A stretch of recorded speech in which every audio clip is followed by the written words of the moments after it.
Simple and டேஸ்டியான பட்டாணி புலாவ் எப்படி செய்து பார்த்துடலாமா. ஒரு குக்கரில் 2 டேபிள் ஸ்பூன் கடலெண்ணெய், 1 டேபிள் ஸ்பூன் நெய் இதை ஆட் பண்ணிவிட்டு அது மெல்ட் ஆனோன்னே ஹோல் ஸ்பைசஸான 2 கிராம்பு, 1 ஏலக்காய், 1 பட்டை இதை மட்டும் ஆட் பண்ணிக்கோங்க. இது பொரிய விடுங்க. அந்த கேப்பில் அப்புறமா நல்லா ஸ்லைஸ் பண்ணி வச்சுருக்கிற 3 பெரிய வெங்காயத்தை ஆட் பண்ணி அதையுமே நல்லா வதக்குங்க. வெங்காயம் வதங்கிறதுக்காக தேவையான அளவு உப்பும் ஆட் பண்ணிக்கோங்க. ஆட் பண்ணி இதை நல்லா வதக்குங்க. இது வதங்குற கேப்பில் ஒரு பேஸ்ட் அரைக்க போகிறோம். 1 கைப்பிடி புதினா, 4 பச்சை மிளகா, 1 குழிக்கரண்டி தயிர் ஆட் பண்ணிவிட்டு அதை நல்லா ஃபைன் பேஸ்ட்டாக அரைச்சிக்கோங்க. இந்த கேப்பில் வெங்காயத்தோட 1 டேபிள் ஸ்பூன் இஞ்சி பூண்டு பேஸ்ட்டையும் ஆட் பண்ணி நல்லா வதக்கிக்கோங்க.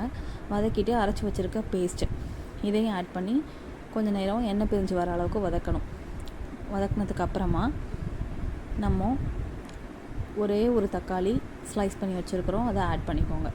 நிறையா தக்காளி போட்டுற வேண்டாம், அப்புறம் புலாவ் டேஸ்ட்டு மாறி போயிடும்.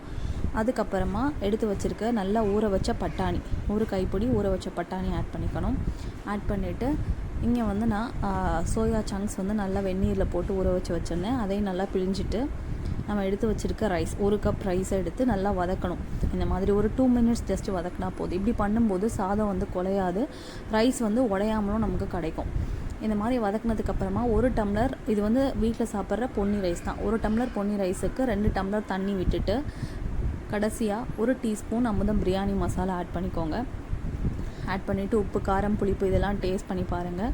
டேஸ்ட் பண்ணிவிட்டு இதுக்கு புளிப்பு லைட்டாக கம்மியாக இருந்தாலே போதும். பிரியாணி அளவுக்கு இருக்கணும்னு தேவையில்லை, அதை விட கொஞ்சம் கம்மியாக இருந்தால் போதும். நல்லா கொதி வந்ததுக்கப்புறமா குக்கரை மூடி 3 விசில் விட்டு எடுத்தீங்க அப்படின்னா ஒரு சூப்பர் டேஸ்டியான நல்லா பொலன்னு நல்ல அரோமாவோட பட்டாணி புலாவ் தயார். இதில் நம்ம எந்த மிளகாத்தூளும் ஆட் பண்ணலை, ஜஸ்ட்டு பச்சை மிளகாவோட காரம் தான். குழந்தைங்களுக்குலாம் ரொம்பவே பிடிக்கும் இந்த ரெசிபி. புதினா மல்லிலாம் அவங்க நார்மல் பிரியாணியில் எடுத்து ஓரமாக வச்சுருவாங்க. பட் இந்த மாதிரி நம்ம நல்லா அரைச்சி போடும்போது எதையுமே அவங்க அவாய்ட் பண்ண மாட்டாங்க. அதில் இருக்க சத்துக்கள் எல்லாம் முழுசாகவே கிடைக்கும். கண்டிப்பாக இந்த ரெசிபியை ட்ரை பண்ணிவிட்டு ஃபீட்பேக்கை ஷேர் பண்ணுங்கள். தேங்க்யூ.